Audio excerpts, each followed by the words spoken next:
Hello, everyone, and welcome to the Cyber and IT Assurance section of the Finance Directors Seminar. My name's Phil Osgathorpe. I'm a director here. I head up and lead our IT assurance and cybersecurity services. I've been here for almost 3 years now. Can't believe how fast that time's gone. Prior to here, I worked for KPMG for 12 years, and I would say probably rather uniquely for someone in this field, actually started off in financial audit, qualified as an accountant, and then transitioned across to the world of IT assurance and the world of cyber. There are a fair few things that I'd like to talk to you here today about.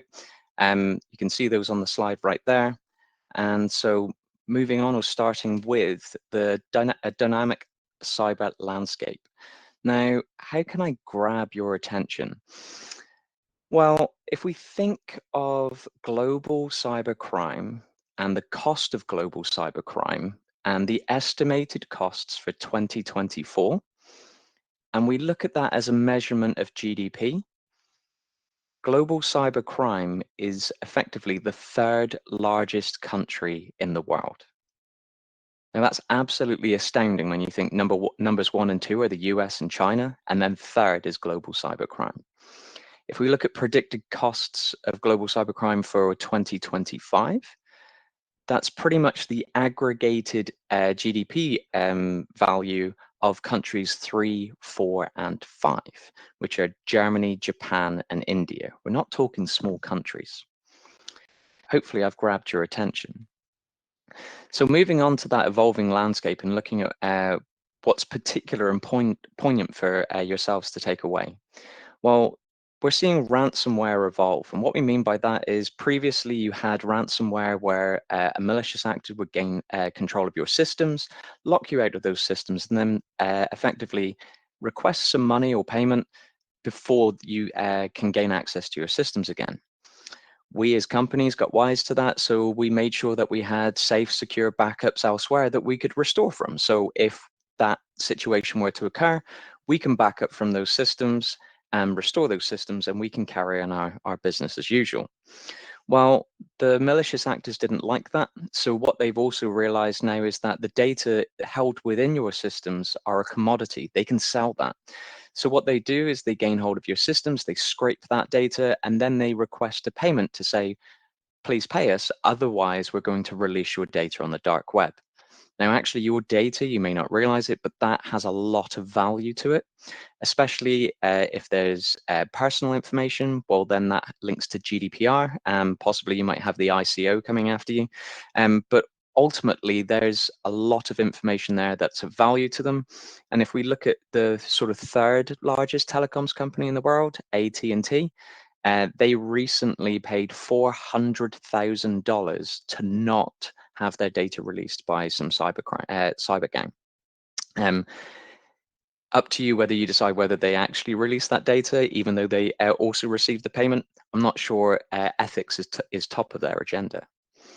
The next one there is lack of security by design. Now, what I mean by that is, consider a car. When you buy a car, you've got bumpers, crumple zones, seat belts, airbags, all sorts of security baked into the product. And that's an expectation of us as an end consumer. And we sometimes expect that safety to be baked into all products that we buy, because that generally is the case. However, when it comes to technology, and more specifically software, that's not the case. The vendors haven't made it secure by design, and it's over to you to secure it yourself. And so those softwares, those technologies come with weaknesses, also referred to as vulnerabilities. And so it's over to you to fix those and put those in place. So it's like buying that car, but without all of those safety elements. Now, if you did that, would you install all of that yourself, or would you get possibly a specialist to install those things? And even after installing them, would you get your car serviced and checked on a regular basis? Usually an annual service, MOT. All of those things are really important aspects when it comes to that car. But somehow we don't always invoke a same or similar service when it comes to our technology and IT systems. It's really helpful to get that third party view. Coming on to the next point, AI, that's obviously a really hot topic. and hot topic for many reasons. But the thing that I want to make you aware of is, let's say, for example, I'm relatively active on LinkedIn. So I write blogs, I write articles, I write posts about what I'm doing, where I'm going, and hopefully stuff that's relevant to you all. Now, what someone could do, again, a malicious actor, they could take all my blogs, all my articles, my style of writing, pump it through an AI engine, and then get the AI engine to write, let's say, an email, but in the style of my writing, the style of Phil Osgathorpe. And then they could take that email and possibly send it to a prospective client, a current client, or possibly even an internal person at Francis Clark. And that is more likely to get a successful hit rate and possibly dupe the end user into thinking that it's me because it looks and feels like me. Gone are the days, or going away are the days of phishing emails with grammatical errors and things like that. We are needing to be more vigilant. And what that is also showing is that the barrier for entry is also lowering. The next point there around reputation and brand, they are invaluable. They're invaluable to you, it's invaluable to us. But what that ultimately does is it drives successful conversations with your customers and your clients and your suppliers. And cyber is a real risk to that brand and that reputation. And if that's sort of adversely impacted, you could have sort of significant business impacts as a result. If we look at some of the cross-border conflict that's going on at the moment, especially between Russia and Ukraine, there is significant cyber warfare that's going on. If we look at some of the industries and organizations that are being impacted as a result of that, Russia have been known to focus on sort of national infrastructure and its state-sponsored attacks. So dare I say the support and the money behind it is almost endless, but they're targeting things like power, gas, water, but then they're also looking to impact things like food because it's what can cause general or civil unrest. Now, there are other companies or other organizations that might be impacted which don't fall into those four categories, like logistical companies, because, well, if you bring down a logistical company and they can't figure out what needs to go and where, well, then actually that could have a knock-on impact to food, as we saw possibly during COVID, lack of items on shelves and causes general panic. Some other things to be aware of there is that the level of money and training that's going into those individuals is extensive, and therefore, if that cross-border conflict comes to an end, where are those individuals going to be pointing their gaze? Well, actually, probably at other organizations. So it's something to be aware of. The last point I wanted to make there around strong lack of strong regulation and penalties is that malicious actors, when they're looking to gain hold of your systems, etc., it's a faceless attack. It's hard to identify who's doing it and where they're doing it and how they're doing it. So unfortunately, it's really hard to hold people to account for those actions. And if I think about a particular article that was maybe 6-9 months ago, where the UK and US had a joint task force and brought down a Russian cyber gang. There were jubilations on the Monday of that week when it happened, and dare I say, by the Friday of that week, there were comments around how the cyber gang had got everything back up and running again.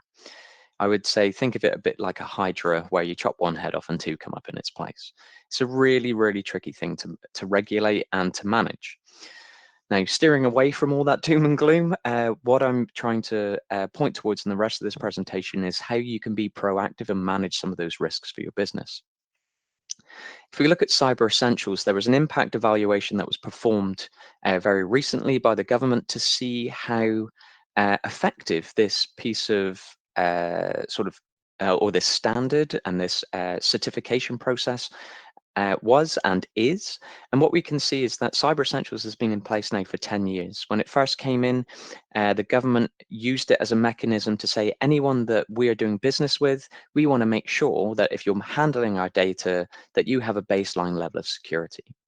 Roll on to where we are now, like I say, 10 years later, this is seen as an industry benchmark for small to medium-sized enterprises. You actually see a lot of large organizations seeking to adopt this certification standard as well. So there's a lot of value that's being placed on this, and actually it can be positive in bringing down cyber insurance premiums as well. But the evaluation that was performed across those organizations identified a few key things. So you can see that from the slide that there was increased awareness generally in the organization. There was greater buy-in, so stakeholder involvement, increased budget allocation as a result of that. Um, there's improved focus of time and cost for remediation, a constant strive to improve and be better than where you were. And then there's actually, once people have gone through this process, they realize that there's a whole lot more to this cybersecurity picture, and they're actually wanting additional assurance and wanting an improved perspective on their particular organization with respect to cyber risk. It's almost like saying, by going through this process, it's like that ostrich head in the sand type scenario. The heads come out the sand and they're looking towards the horizon around what can further impact the business. It's a really fantastic cyber certification process, and it's something that we support many organizations with. So I want to touch on also a little bit here about the importance of IT risk registers. And there's a particular reason for this, insofar as that it has so many positive impacts for a business. If I think about when I was at a client quite recently over in Jersey, they had 4 classifications of risk on their risk register that was easy enough for anyone to understand, whether you were technical or non-technical. They classified them as acceptable, tolerable, intolerable, and unacceptable. It's quite clear even to me that actually they want to be doing work on the intolerable and unacceptable risk items, and they want to monitor the other two. So by doing that, they were able to, having that risk register, focusing on those key areas of risk, it allowed them to draw specific action plans and projects, which they, continually fed back on, which actually showed a desired improvement and how they were improving over time. It allowed them to effectively allocate resource to those projects. It was in a focused way. They were able to kind of monitor compliance against legal standards and other regulations where possible. It improved communication channels between sort of IT management, finance, and board, created that transparency. And one of the things that's really key, if I'm, say, talking to financial individuals on this call, is as a finance director or managing director, you might be really interested in what are the key risks that you need to be aware of. And IT might turn around and say, well, there's these 4 risks. And this is what we're doing about them. That might give you the reassurance. But what's actually incredibly more valuable, in my view, is that, say there was a risk register of 20 risks, and 16 were sort of in that acceptable and tolerable range, but the other 4 were not. You can still see that work's being done on the other 4, but actually you see a wealth of control and value coming from the other 16 areas as well. And so that gives you that big picture. It kind of reassures you that nothing else needs to possibly be looked at, because you have a whole spectrum monitored and managed within that risk register. Now, I also wanted to talk to you about some common IT assurance findings that we have had during some of our financial audits. Now, this is in response to an auditing standard change, specifically ISO 315. And what we've been finding are common areas that we feel are possibly not too hard to resolve, but would really like to bring to your attention. So starting off with the first one there is access administration. What we mean by that is how individuals are granted access to systems, how that access is amended, and how that access is revoked, and dare I say, how it should be revoked on a timely basis. Now, it's all too often the case that those controls are either informal or not effective. And I can quite honestly say it probably took my previous employer maybe 6 months or more to actually revoke all of my access to all of their systems, which again is not necessarily timely. If we think about risk to a business, that could actually create a lot of risk to a business. So we just need to be really careful about what we're giving people access to and how we're managing that on an ongoing basis. Now, that brings me on to the next point there, which are privileged users to particular systems. These are the ones that you might say have the keys to the kingdom. Now, we as auditors like to see evidence, documentation to know that things are in place and working. So monitoring of those privileged users is really important rather than seeing that they've got excessive privileges potentially and no monitoring happening. Again, like I said, as an auditor, we like to see evidence and documentation. So when we receive responses from some of the management in our clients where we're saying, what controls do you have in place? And they respond with, well, we trust those individuals, doesn't really quite go far enough for us in the world of documentation. So we are looking for some formality of review and monitoring of those individuals. If you're thinking about risk in your organization and they've got this level of access to your finance systems, there's a lot of scope for fraud and misuse of those systems, whether that be intentional or unintentional. And that leads me quite nicely onto the next point there, which is vendor management. It's quite common for processes to be outsourced to third parties, especially around IT, because they have specialist skills and expertise that you don't have in-house. But how are you gaining assurance over that outsourced process? Just because you outsource the process does not mean you outsource the risk. The risk is still yours to own and manage. And again, a very common response we receive is that you trust your third parties, and we can completely understand that. But we need to make sure that you are, especially from a financial audit point of view, if you've got a lot of reliance on that third party, we need to make sure that we gain assurance over that. So there's a really great report that can be available if the third party have sought assurance from an auditor, which is a systems and organization controls report, summarized as a SOC report. Now, one of those reports are really great because actually it tells you all the controls that they have in place specifically around your outsourced process to them.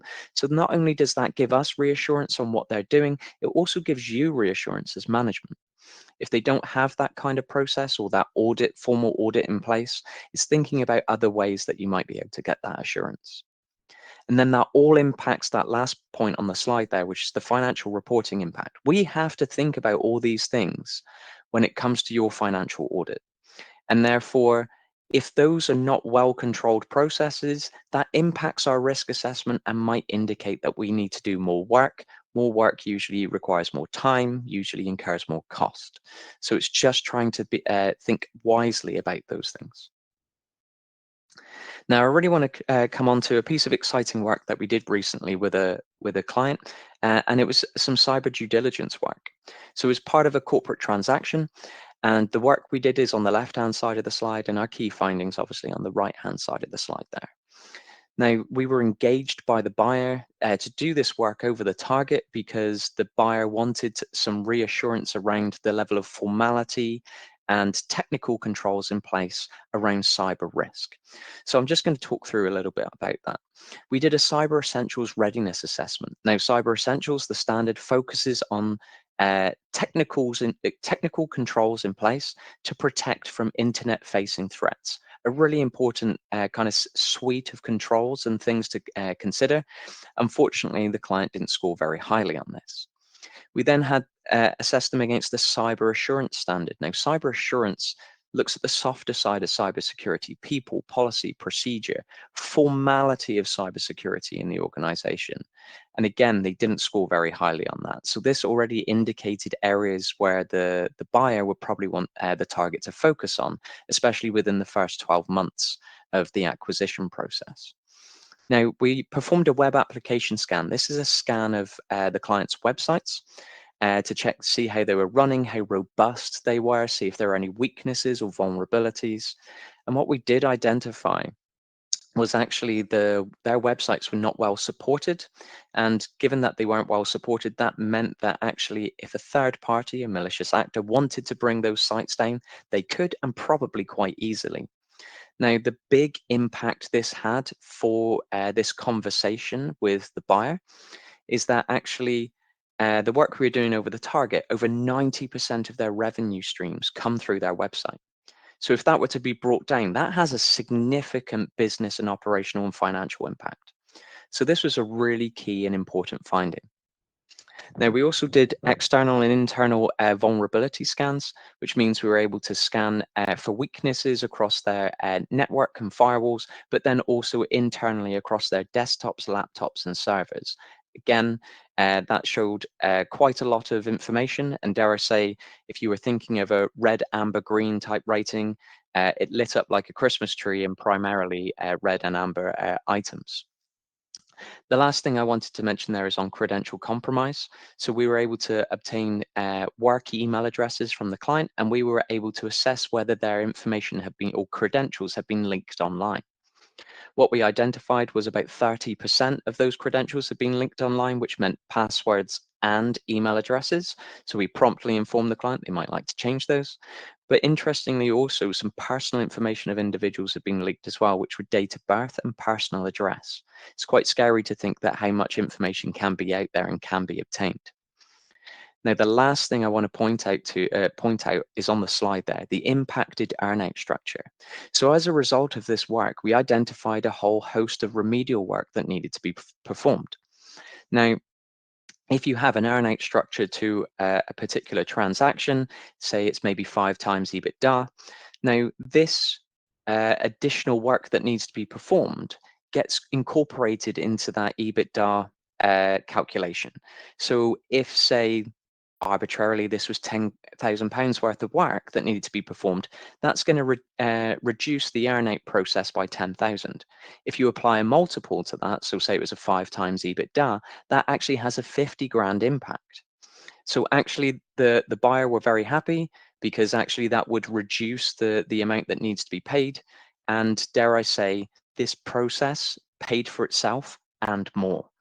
Now, from a buyer's point of view, that's fantastic. There's a story there for a buyer. From a target's point of view, if you're looking to sell your company, it's better to be proactive, engage, and get this work done before a buyer asks for it to be done. So what did that provide? It provided increased visibility for both the target and the buyer, some fantastic recommendations for them to implement over time, and then allowed them to focus for their remediation plans over the next 12 months during the earn-out period. Now, coming to sort of our penultimate slide here, I just wanted to show you the breadth of service that we can provide as an organization. When I joined here nearly 3 years ago, we could only do the top 2 bullet points there. Now we can do all of that. And I think that shows great growth within our team, but actually it's more to say this is in response to what our client base are asking from us. They are wanting greater assurance in this area. They're wanting greater support. And so we have geared ourselves up to be able to effectively and efficiently support our client base with this. So just wanted to kind of show you the breadth and the breadth and skill that we have here at Francis Clark. Now, I just wanted to run through a demo of one of our particular reports that we have issued to some of our clients, which helps give that greater visibility and on their cybersecurity risk and how to manage that. So I'm hopefully going to do this successfully. So if I look to share a screen live on my laptop right now, hopefully everyone's seeing that now. Now, what that shows is that we've got an internal vulnerability report here. It says quarterly progress. Now, what we have are some filters that we can apply. So you can apply filters of tags so that you can see if they draw attention to possibly desktop laptops. We can set geographical tags if you want to. You could flag if something's an internet-facing device or not. Lots of different things to be considered. But the main point I want to show you is we have this element called the CIO dashboard, which allows effective communication to your board, to other people in the business. And so I'm just going to talk through a couple of those things just now. This blue line basically shows you whether you're winning the battle over time. These are the number of weaknesses being identified on a given week over time within your IT estate, so on your desktops, laptops, etc. The orange bar tells you how many new vulnerabilities per week, and the green ones tell you how many you're resolving. So as you can see, over time, the orange ones tend to be bigger than the green ones, and hence the blue line is going up. We have filters at the top here, which allow us to, when we click them, the images or the graphs, etc., update real time. So actually, this can be a real fantastic live resource to use during those communications with board. If I filter down through, you can see a view over a period of 12 months versus on a weekly basis. You can see how swiftly you're fixing those weaknesses or vulnerabilities. You can see how long it's taking you to do them in some cases, and then the average over time. This is all sanitized data, by the way. You then have a bit of a hit list of devices with the most new vulnerabilities that have been identified. And then you have also sort of a positive story where you've actually been resolving lots of vulnerabilities across those particular items. If I then look to minimize this section, we then have a legend. So this tells us two different ratings of vulnerabilities. You have a severity rating, which is described in sort of those 5 different levels. And then you have something called the CVSS, which is a common vulnerability scoring system. Again, you have 5 classifications of that. I won't go through that now, but the important thing is we have these little donut images, which tells you across all the assets that have been scanned, how many urgent, critical, serious, medium, and minimal, and then same on this side, critical, high, medium, low, how many in totality across all those assets have been identified. The great thing is that with these filters again, if you click on these, it updates those images real time as well. So then you've got your list of devices. There's no spelling mistakes there. Again, that's like laptop E, laptop D. We've sanitized the data, but you've got the severity information here. You've also got the CVSS, so that again, that shows you all of that information. But dare I say, one of the most important points to this report is this section here. So where we've got laptop E, we can see that actually there's a severity 5 CVSS 8.8 and Microsoft Office security update for July 2024. It's basically saying that update hasn't been applied. So if we expand that there, we can see a whole host of information about that vulnerability. Most importantly, it talks about the threat that is in place, the impact that that could have on your organization, but most importantly, it shows the solution and a source for the solution and how to resolve that vulnerability. Now, you're going to need someone who's slightly technical, appreciated to delve through and digest and implement this. So therefore, it might be wise to have this type of report with, say, a third-party IT specialist, unless you have an IT team in-house to be able to manage that. So again, this is all hyperlinked. So if I wanted to hop to laptop F, I can click that and it takes me straight down to laptop F and gives me all the vulnerabilities there as well. And that's it. That's what I wanted to show you, but it's actually a really useful tool and report that we provide to many of our clients because they see a lot of value to this process. It helps them manage their IT estate effectively from that particular risk and that particular standpoint. And like I say, we're seeing that as being effective over time. Thank you ever so much for listening in today. Hope you've enjoyed it and have a great day.